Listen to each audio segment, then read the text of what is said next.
Mari brothers and sisters, kita mau mendekat pada Tuhan. Mari datang dalam hadirat-Nya yang penuh dengan kekudusan-Nya, penuh dengan kemuliaan Tuhan. Terima kasih Tuhan Yesus. Mari datang ke hadirat Tuhan dengan hati yang bersyukur. Terima kasih Tuhan, karena kasih-Nya yang begitu besar, kasih-Nya begitu mulia. Haleluya Yesus. Terima kasih Tuhan. Oh, terima kasih Bapa. Terima kasih Tuhan. Engkau Allah yang baik Tuhan. Engkau Allah yang setia ya Yesus.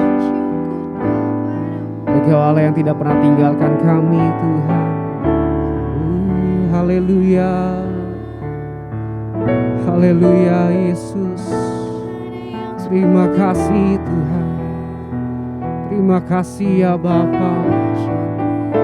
Sungguh perlindungan-Mu sempurna bagi kami Tuhan. Penyertaan-Mu yang begitu sempurna ya Yesus. Haleluya Tuhan. Kasih-Mu sungguh mempesona kami Bapa. Haleluya Yesus. Haleluya Tuhan.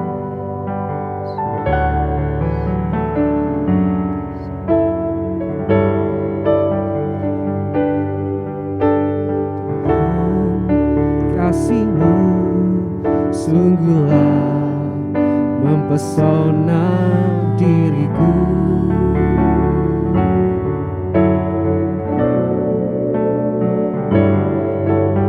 Tuhan, kuasa-Mu sungguhlah menggetarkan hatiku.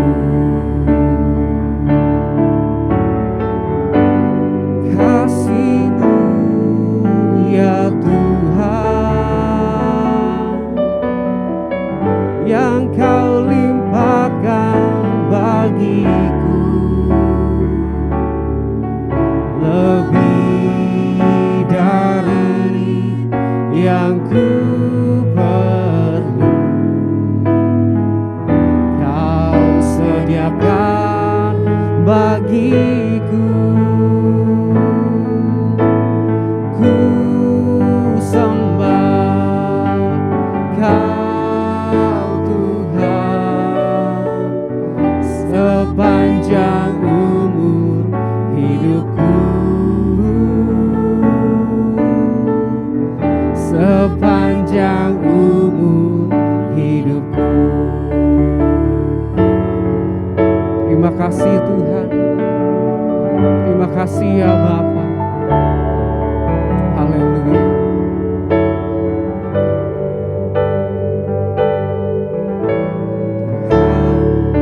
Kasih-Mu sungguhlah mempesona diriku.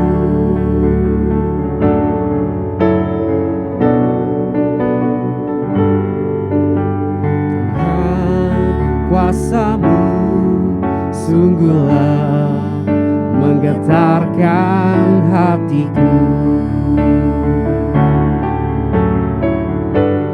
Kasih-Mu ya Tuhan, yang Kau limpahkan bagiku, lebih dari yang ku perlu. Kau sediakan bagiku. Sembah Kau Tuhan sepanjang umur hidupku, sepanjang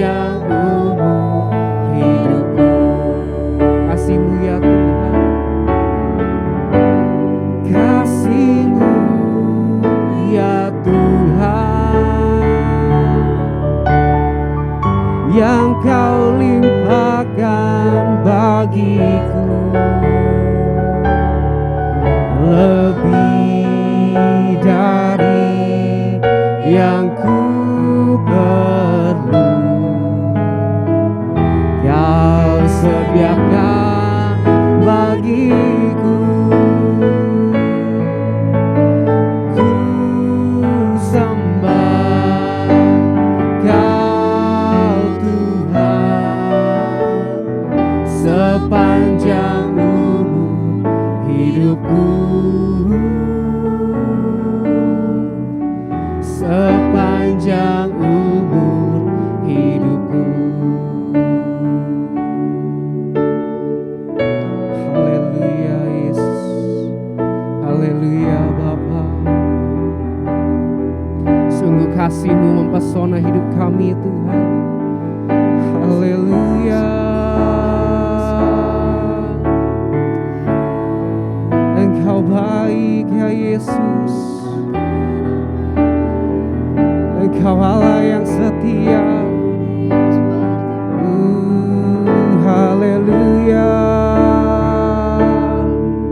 Terima kasih Tuhan, sebab Kau Allah yang layak kami sembah, sebab Kau Allah yang layak ditinggikan Tuhan.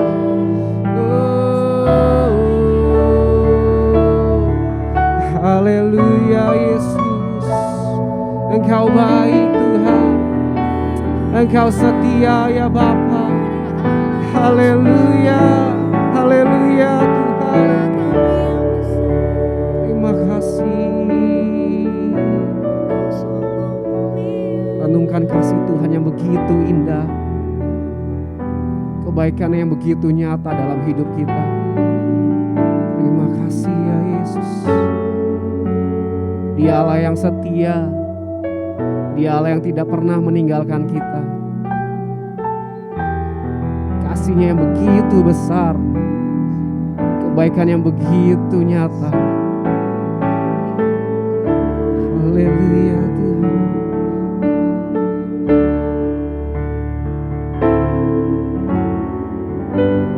Kasih-Mu ya Tuhan, yang Kau limpahkan bagiku, lebih dari yang ku perlu. Kau sediakan bagiku,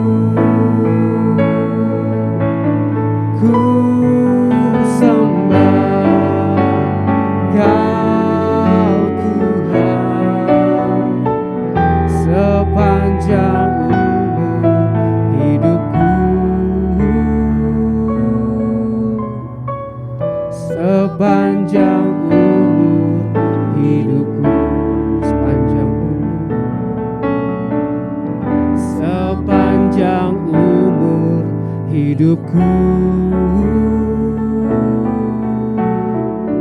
sepanjang umur hidupku. Haleluya Yesus, Engkau baik Tuhan. Haleluya.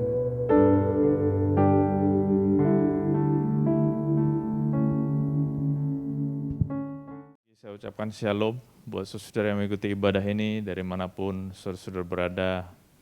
Kita semua dalam keadaan yang baik, dalam keadaan yang sehat. Oke, hari ini saya mau melanjutkan firman Tuhan yang sudah beberapa minggu ini kita sama-sama belajar. Jadi sejak beberapa minggu ini, setiap kali saya mempersiapkan khotbah, tema ini nggak bisa lari dari kepala saya. Saya percaya juga Tuhan punya tuntunan khusus buat kita semua yang ada di Hope Church.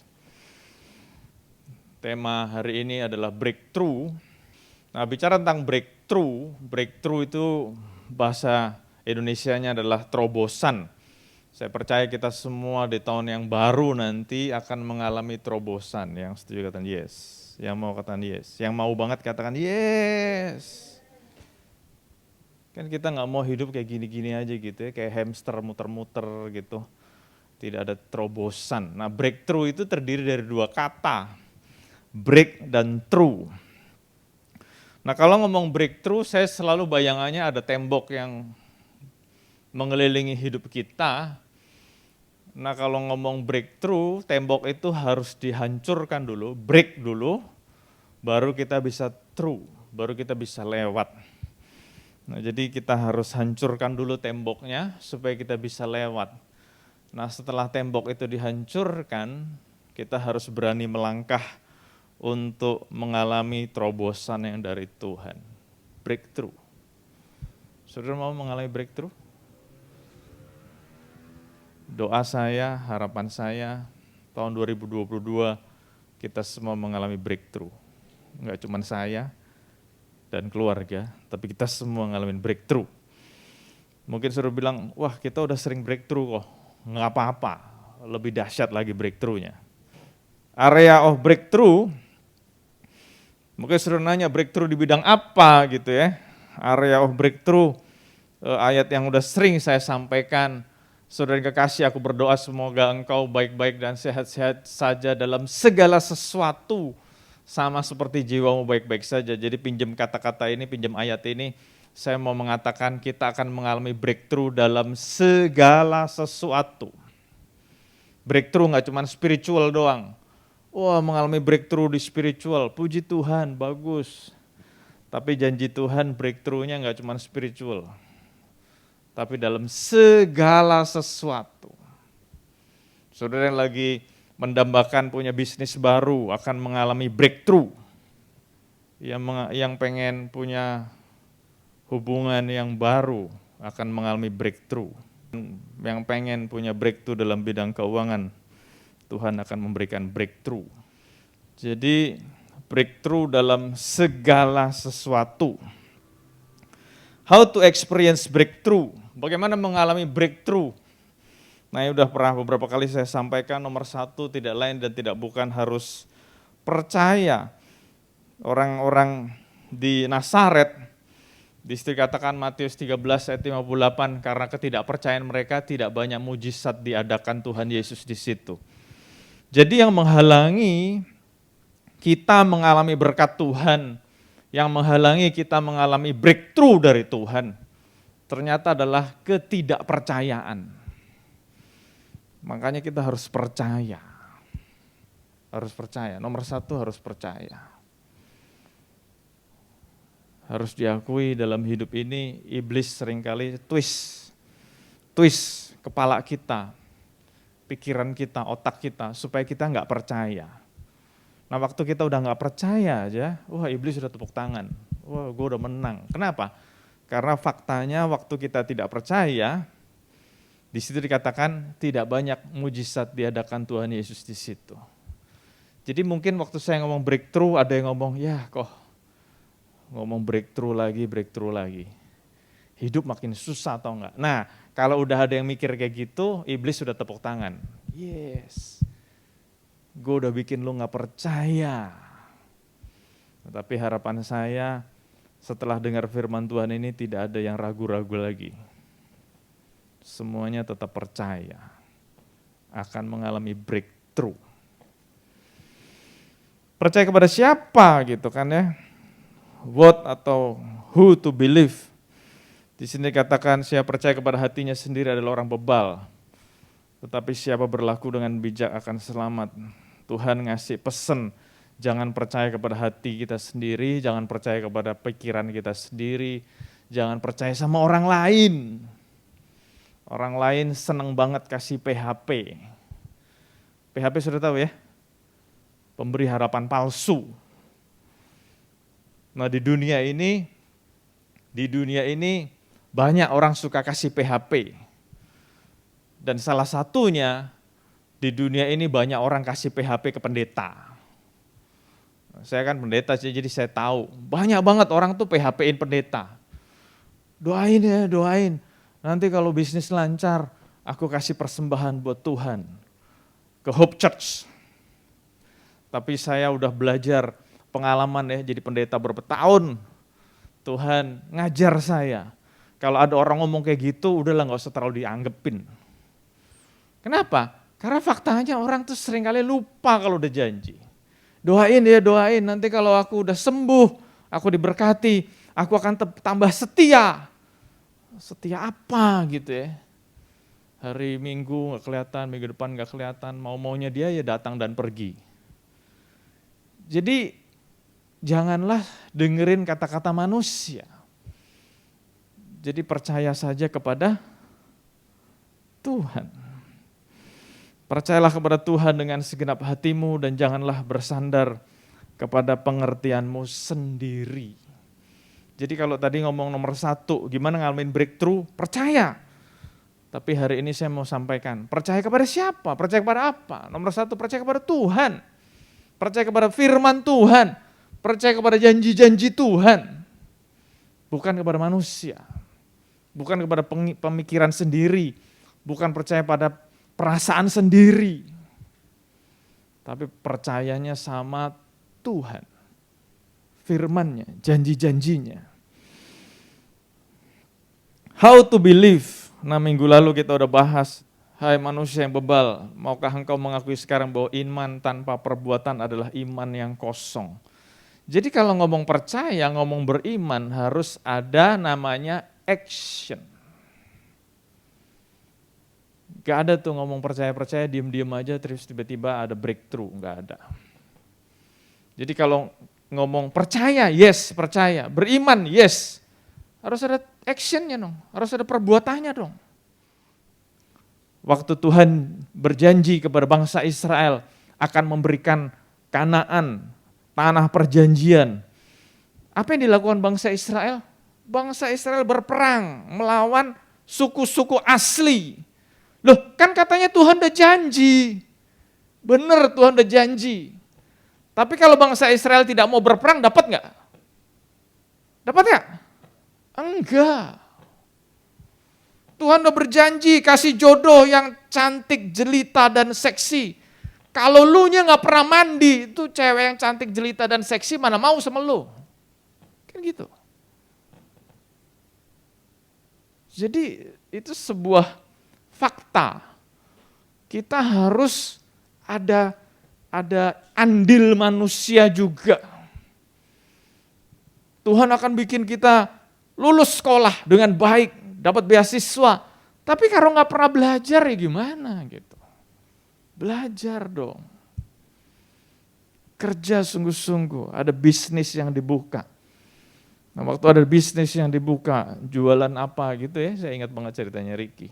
Tuhan bisa menggunakan jualan itu menjadi sebuah sarana Tuhan memberikan atau melakukan breakthrough. Jadi berkat tuh bukan datang dari langit, peti isinya atau kantong isinya duit, blek gitu ya.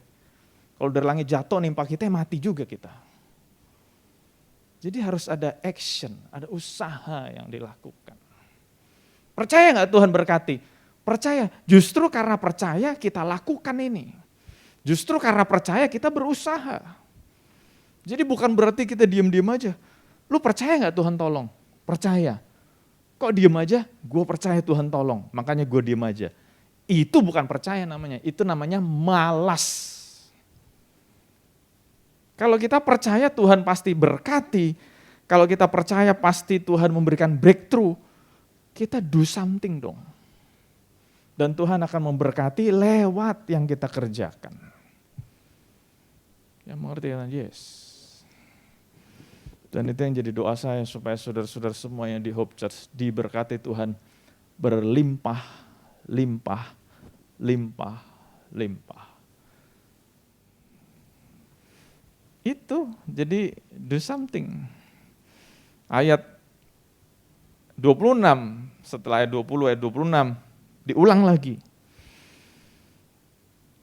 Iman tanpa perbuatan adalah mati. Dan sekali lagi saya selalu berdoa supaya Tuhan memberkati Hope Church berlimpah, limpah, limpah, limpah. Semua yang terlibat dalam pelayanan apalagi, saya nggak bisa kasih saudara apa-apa, tapi doa saya Tuhan memberkati saudara berlimpah, limpah, limpah, limpah. Saudara-saudara yang sungguh-sungguh melayani, Tuhan pasti berkati berlimpah-limpah. Pasti. Itu yang ngomong bukan saya, yang ngomong Tuhan. Jadi how to believe, nomor satu kita masih ngomong percaya. Nomor satu, percaya ke siapa? Bukan ke manusia, bukan ke diri sendiri, percaya kepada Tuhan. Percaya kepada firman-Nya, percaya kepada janji-janjinya. Ingat, jangan percaya manusia, kecewa loh. Begitu banyak orang kecewa sama pendeta, begitu banyak orang kecewa sama gereja, karena pendetanya juga suka PHP-in. Nanti dibalas sama Tuhan 30 kali, 60 kali, 100 kali. Emang investasi kali di gereja. Kita di gereja itu memberi persembahan, bukannya investasi. Anyway, investasi 30, 60 kali 100 itu gede banget tau gak ya? Ya gak Jess? Deposito di bank paling gede berapa sekarang? Di gereja berani ngomong 30, 60, 100 lagi. Bingung juga saya. Saya yang juga orang gereja juga bingung kalau ada pendeta berani ngomong gitu. Berani banget ngomongnya. Ayatnya salah, ayatnya nggak ngomong begitu di Alkitab. Tetapi kita memberi karena kita mengasihi Tuhan. Yang setuju kan? Yes. Kita memberi bukan karena supaya dapat return. ROI, return on investment. Emang investasi kali di gereja. Kita memberi karena kita mengasihi Tuhan. Kita memberi ke Hope Church karena kita mengasihi Hope Church. Jadi kita percaya kepada Tuhan, percaya kepada janji-janjinya, percaya kepada firman-Nya, dan kita berjuang, kita berusaha, kita berdoa. Kalau ada kemampuan, kita lakukan yang kita mampu. Yang berikutnya the paradigm. Jadi nomor 1 belief, nomor 2 paradigm.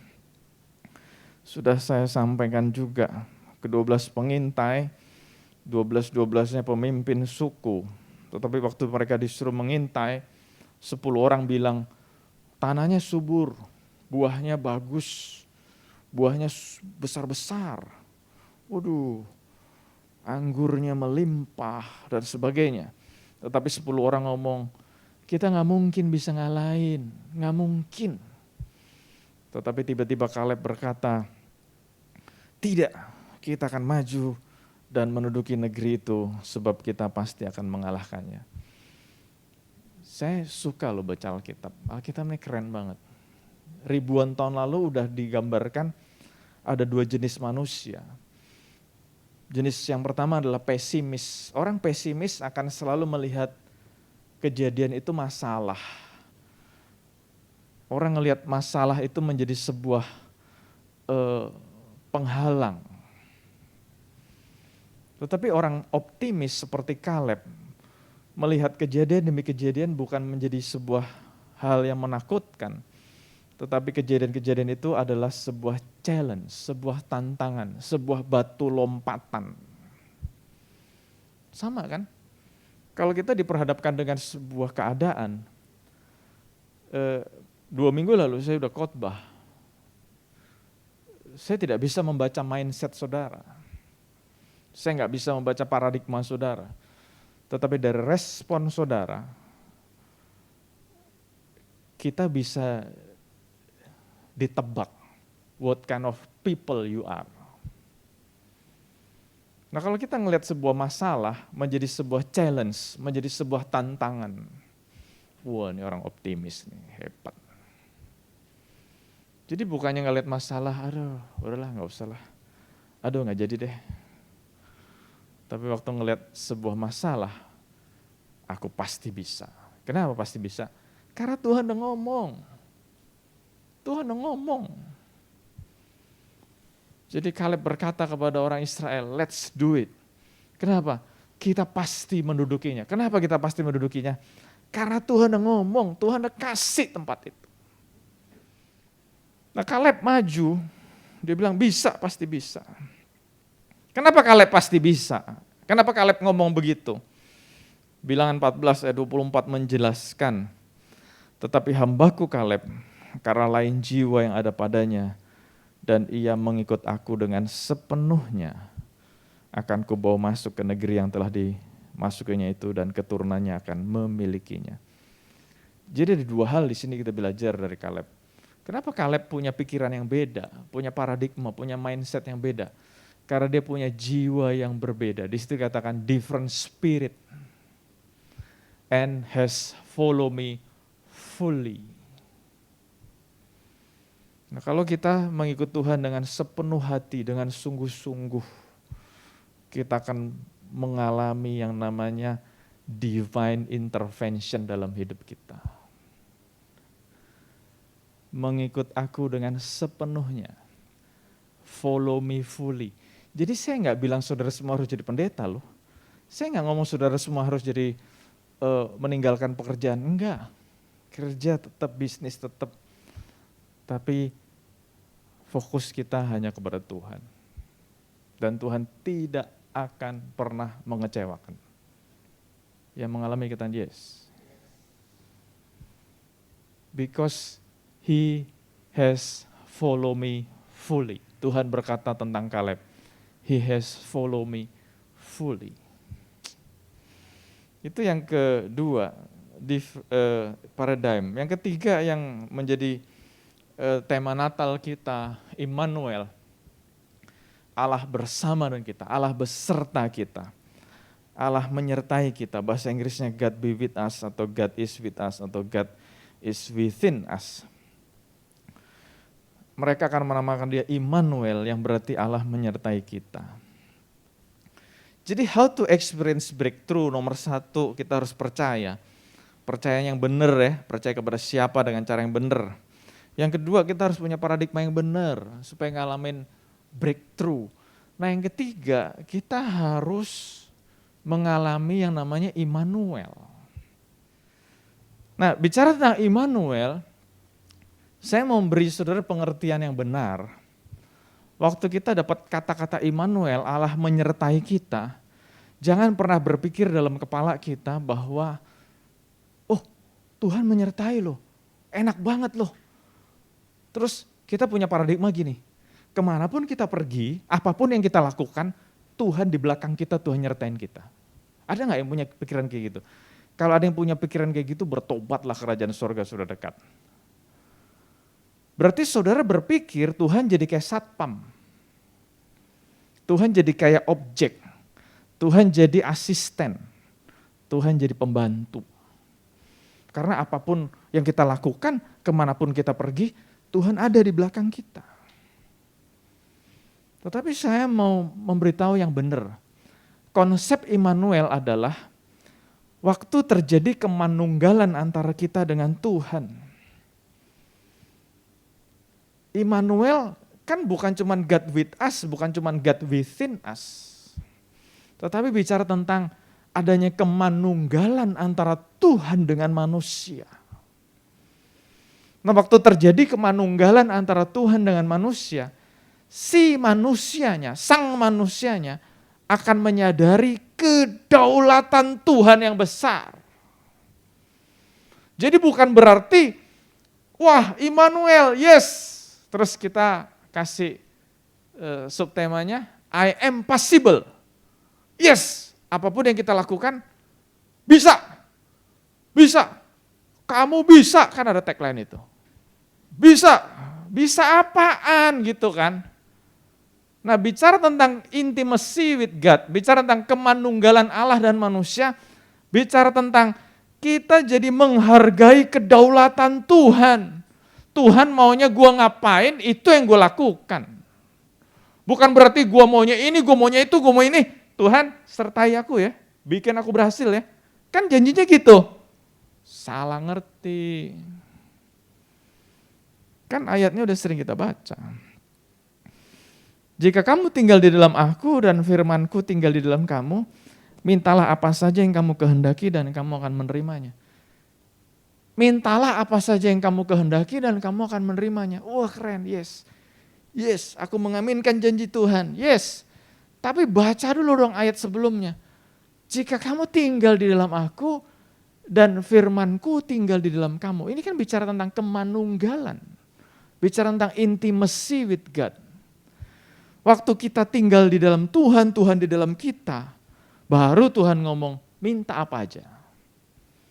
Nah, waktu kita sudah berendam dalam firman Tuhan, ini istilah saya ya. Mungkin sudah ada yang, ayatnya mana kok berendam dalam firman? Emang air? Enggak, itu istilah saya. Waktu kita sudah ditenggelamkan dalam firman, ini kan? Waktu kita sudah ditenggelamkan dalam firman, saya jamin ya, orang kalau sudah ditenggelamkan dalam firman, keinginannya, cita-citanya, pasti sudah selaras dengan keinginan dan cita-citanya Tuhan. Nah, orang kalau keinginan dan cita-citanya sudah selaras dengan keinginan dan cita-citanya Tuhan, ya pasti yang dia minta dikasih Tuhan. Logika kan? Ini logika yang sederhana. Saudara-saudara nggak perlu jadi rocket scientist. Kalau yang kita pengen, itu adalah keinginan Bapak kita. Kalau yang jadi cita-cita kita, sudah menjadi cita-citanya Tuhan, ya pasti Tuhan lakukan buat kita. Tadi ingat kata-kata Immanuel apa? Allah beserta, Allah menyertai. Ini ada ayat yang keren banget. Karena itu pergilah, jadikanlah semua bangsa muridku, dan baptislah mereka dalam nama Bapa dan Anak dan Roh Kudus, dan ajarlah mereka melakukan segala sesuatu yang telah kuperintahkan kepadamu. Ini ayat yang terkenal banget, bicara tentang amanat agung, Great Commission. Dan Tuhan berkata, kamu harus menyelesaikan amanat agungku. Dan Tuhan berkata, kalau kamu melakukan amanat agungku, kalau kamu menyelesaikan amanat agungku, Tuhan berkata apa?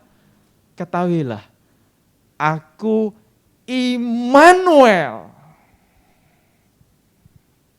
Halo? Bacanya gitu kan? Berarti kapan kita mengalami Immanuel? Kita mengalami Immanuel waktu kita melakukan apa yang menjadi maunya Tuhan. Waktu kita melakukan apa yang menjadi kehendaknya Tuhan. Nah, kalau kita melakukan maunya kita sendiri, kita menjadi orang yang seenaknya sendiri. Terus, kok Tuhan gak tolong aku, Tuhan gak pimpin aku? Ya Tuhan bilang, siapa juga yang lu suruh begitu? Ya mengerti kan Yesus. Tapi kalau kita sudah melakukan yang menjadi maunya Tuhan, Tuhan berkata apa? Aku menyertai kamu senantiasa sampai kepada akhir zaman. Jadi kunci Immanuel adalah melakukan kehendak Bapa di sorga. Bukan semau gua. Terakhir buat hari ini. Saya kasih judul The Speaking. The Speaking. Ada kuasa dalam setiap perkataan kita. Ada cerita yang keren banget. Saya udah sering dapat ayat ini, tapi waktu siap khotbah ini saya kagum luar biasa. Dahsyat ya Tuhan ya. Judulnya Tulang-tulang kering. Yeskiel 37 ayat 1-14. Ini cerita yang luar biasa ya. Amazing gitu. Amazing. Jadi Yeskiel seorang nabi yang terkenal mendapat penglihatan dari Tuhan tentang kebangkitan bangsa Israel. Jadi hari-hari itu bangsa Israel porak-poranda. Udah dikalahkan terus, udah jadi kalah terus dah. Tetapi Yeskiel mendapat penglihatan dari Tuhan bahwa Israel akan mengalami reborn, akan mengalami kebangkitan kembali. Nah dalam penglihatan itu, Yeskiel melihat di padang itu banyak tulang-tulang kering berserakan. Nah terus terakhirnya bangsa Israel bangkit kembali menjadi tentara yang gagah perkasa. Sudah percaya nggak Tuhan maha dahsyat? Percaya? Maha dahsyat, maha kuasa. Tetapi di tengah-tengah cerita yang keren ini, saya kagum loh. Begini, kagumnya gini. Tuhan bisa kan bikin itu semua ya? Tulang-tulang berserakan, tulang-tulang udah kering loh. Berserakan. Tuhan bisa kan ngomong, bangkit, bisa kan? Bisa. Terus nanti di filmnya digambarin tuh krek. Tuhan cuma ngomong satu kata doang. Bangkit! Tulangnya kumpul, krek, krek, krek, krek, krek, krek. Terus tumbuh urat, tumbuh daging, tumbuh kulit. Terus toto bangun. Bangkit. Bisa gak begitu? Bisa banget kan? Tetapi yang membuat saya kagum dalam satu perikop ini, 14 ayat ini, 3 kali Tuhan ngomong sama Yehezkiel, bernubuatlah. Saya harap saya bisa menularkan kekaguman saya waktu baca ini, supaya saudara juga kagum. Tuhan hebat nggak? Hebat. Tuhan bisa melakukan keajaiban nggak? Bisa. Tapi di tengah-tengah kehebatannya Tuhan itu, Tuhan ngomong sama Yehezkiel, bernubuatlah. Jadi Tuhan memberikan kuasa kepada Yehezkiel, supaya Yehezkiel yang ngomong. Sudah nangkep gak? Tuhan bisa gak bikin? Bisa. Tetapi ternyata Tuhan juga mengajarin kepada kita, ingat, dalam kata-katamu itu ada kuasa. Tuhan menggunakan kata-kata kita. Makanya be very careful with your words. Ingat, karena Tuhan menggunakan kata-kata kita. Kalau kita ngomong 2022, susah, berat. Jadi itu susah berat. Tetapi saya selalu ngomong, 2022, tahun di mana saya akan mengalami berkat yang berlimpah, limpah, limpah, limpah. Saya selalu ngomong gitu di bulan Desember, bahkan sebelumnya. Waktu kita doa pengerja beberapa minggu lalu, atau beberapa bulan lalu ya, saya lupa. Saya waktu ngelihat 2022, saya kagum loh, 22. Karena di dalam Alkitab, bicara 2, itu selalu kita teringat dengan yang namanya double portion. Berkat ganda, double portion, 2. Ya kan? Berkat ganda, siapa yang tidak mau dapat berkat ganda dari Tuhan? Siapa yang tidak mau dapat double portion dari Tuhan? Dan ini 2-nya 2 kali. Double. Waduh, waktu saya baca 2022, saya perkatakan berkat ganda, berlimpah, limpah, limpah, limpah. Katakan itu setiap hari. Kenapa? Tuhan kasih kita kuasa lewat mulut kita. Ini cerita ini saya benar-benar kagum. Mestinya Yehezkiel dapat penglihatan. Yehezkiel, kamu diem aja. Nih lihat. Lalu tulang-tulang kering. Terus Tuhan berkata, Yehezkiel, kamu lihat aku ya. Tulang-tulang kering, bangun. Bisa nggak Yehezkiel menjadi penonton? Bisa nggak? Bisa banget. Tapi Tuhan 3 kali loh. Nanti sudah hitung loh. Saya hitung 3 kali. Tuhan ngomong sama Yehezkiel, bernubuatlah. Terus Yehezkiel bernubuat. Ayat yang pertama nubuat yang pertama di ayat yang keempat. Firman-Nya kepadaku, bernubuatlah. Terus ayat yang ke-7, aku bernubuat seperti yang diperintahkan kepadaku. Dan segera sesudah aku bernubuat, kedengaranlah suara, sungguh suatu suara berderak-derak. Tulang-tulang itu bertemu satu sama lain. Keren banget gak tuh? There is a big power in your speaking. Jadi hati-hati nih dengan mulut nih. Kalau mulut kita kersing, kalau mulut kita mengeluh, apapun yang kita omongin, kalau terjadi gimana? Siapa yang paling rugi? Saya mau nanya, siapa yang paling rugi?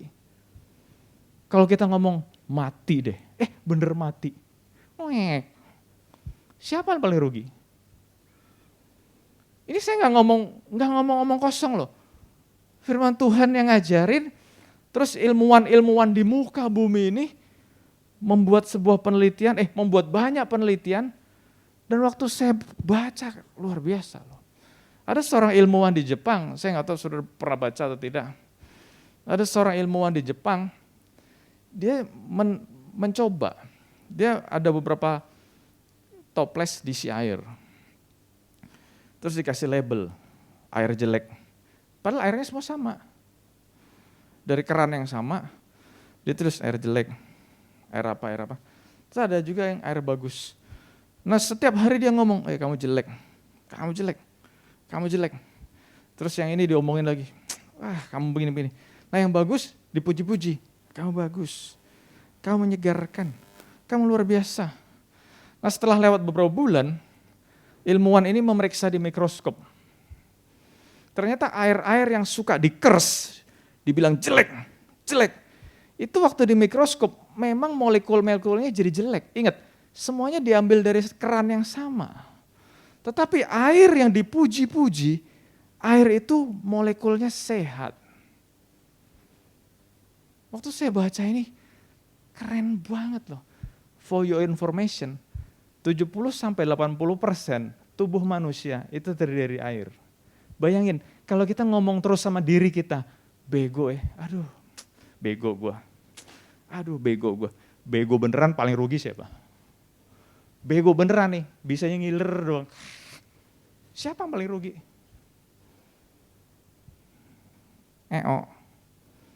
Makanya gunakan kata-kata kita untuk memperkatakan hal-hal yang baik. Bernubuat yang baik. Aku diberkati. Waktu anak-anak masih dalam kandungan, doain tuh. Anak yang sehat, yang kuat, yang penuh sukacita. Jadi saudara, how to experience breakthrough? Nomor 1, believe, yes. Nomor 2, right paradigm. Nomor 3, Immanuel. Nomor 4, watch your mouth. Hati-hati nih ya mulut. 2022, tahun di mana saya akan mengalami berkat Tuhan yang besar. Pertolongan yang besar. Penyediaan yang berlimpah-limpah. Gitu dong. Yes and yes. Yuk bangkit berdiri yuk. Kami percaya di tahun 2022 nanti, kami punya Tuhan yang lebih besar dari dunia ini. Kami punya Tuhan yang kuasanya lebih besar dari dunia ini.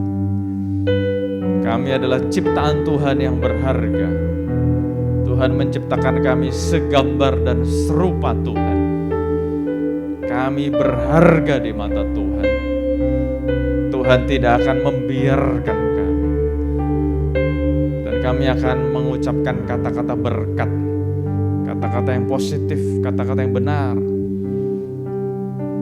Beberapa hari lalu,